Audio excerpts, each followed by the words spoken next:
₹1,82,000 सरकार की तरफ से फ्री अनुदान है। और इसके बाद आपको लगे तो बैंक जा करके 1 लाख, 2 लाख, 3 लाख, 4 लाख, 5 लाख जो चाहिए आप ऋण लीजिए, आपको सुविधा मिलेगी। लेकिन सबको मिलजुल के काम करिए और तरक्की करिए। किसी के सामने हमारे देश, हमारे समाज की महिलाओं को हाथ न फैलाना पड़े, इवन पति और बच्चों के सामने भी उनको हाथ न फैलाना पड़े, जिसके लिए योजना चलाई गई है।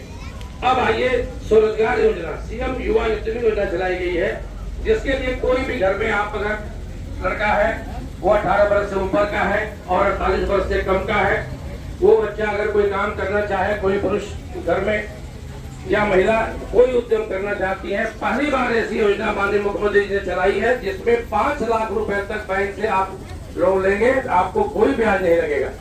ये बहुत अच्छी योजना है। हमारे जिलाधिकारी महोदय को कोई भी अगर मिलने आता है, उसे एप्लीकेशन भी कोई देने आता है, अपनी शिकायत लेके भी आता है और सर समझते हैं कि वो काम कर सकता है, उसे तुरंत वही फॉर्म भरवाते हैं।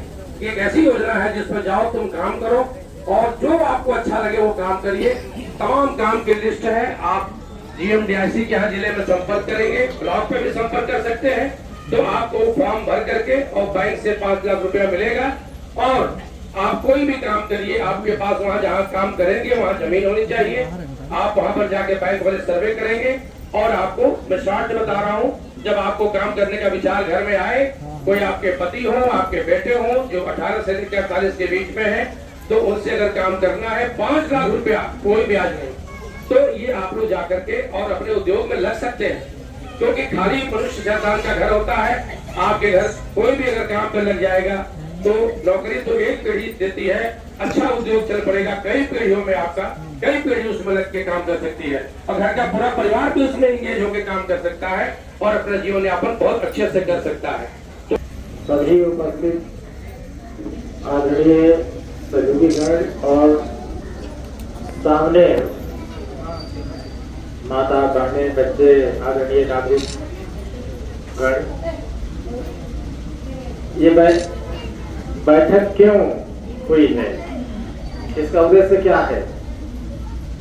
सरकार जो योजनाएं पब्लिक वेलफेयर के लिए कर रही है, लोक कल्याणकारी योजनाएं चला रही है, उसका लाभ सबको मिले, उसकी जानकारी सबको हो, ताकि जो अभी जिसको उसके लिए पात्रता नहीं है, भविष्य में उसे महसूस हो तो उस लाभ योजना का लाभ ले सके या अपने पड़ोसी लोगों को भी उससे लाभान्वित करा सके। सरकार ने लोक कल्याणकारी योजनाओं में जन्म से लेकर मृत्यु तक की जो भी गतिविधियां हैं, उसमें किसी न किसी रूप में अपनी भूमिका रखी है। बच्चियों के जन्म के साथ एक कन्या सुमंगला से शुरू हो जाता है। रोड हो, विधवा पेंशन हो, दिव्यांग पेंशन हो, वृद्धावस्था पेंशन हो, आपदा का कार्यक्रम हो, विकास से रिलेटेड हो, सब में योजनाएं हैं। लेकिन योजनाएं सबकी सब तक पहुंच सके, उसमें परेशानी न हो सके, इसलिए समय समय पर यह सब संवाद होना बहुत जरूरी है। तो जैसा डीओ साहब ने बताया और भी वीडियो साहब ने बताया, उससे लाभान्वित होने की जरूरत है। और साथ ही साथ इस समय कल राष्ट्रीय एकता दिवस मना है, तो राष्ट्रीय एकता दिवस का भी संकल्प चल रहा है। हमें जातीय आधार पर किसी से कोई भेदभाव की स्थिति नहीं होनी चाहिए।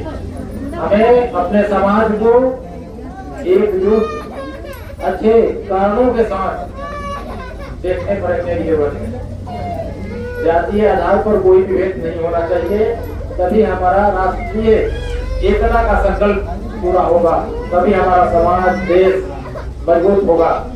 तो जातीय आधार पर कोई भी भेद जब नहीं होना चाहिए अपने स्तर पर, और सरकार की जितनी योजनाएं हैं उससे लाभ लेना चाहिए और अपने बच्चों को मोबाइल से दूर रखने की जरूरत है। तमाम अपराध मोबाइल से जुड़े हुए हैं, जाने अनजाने साइबर क्रिमिनल ऐसे झंझट में फंसा देते हैं माताओं को, बहनों को, बेटियों को, अनजाने की फिर मुश्किल हो जाती है।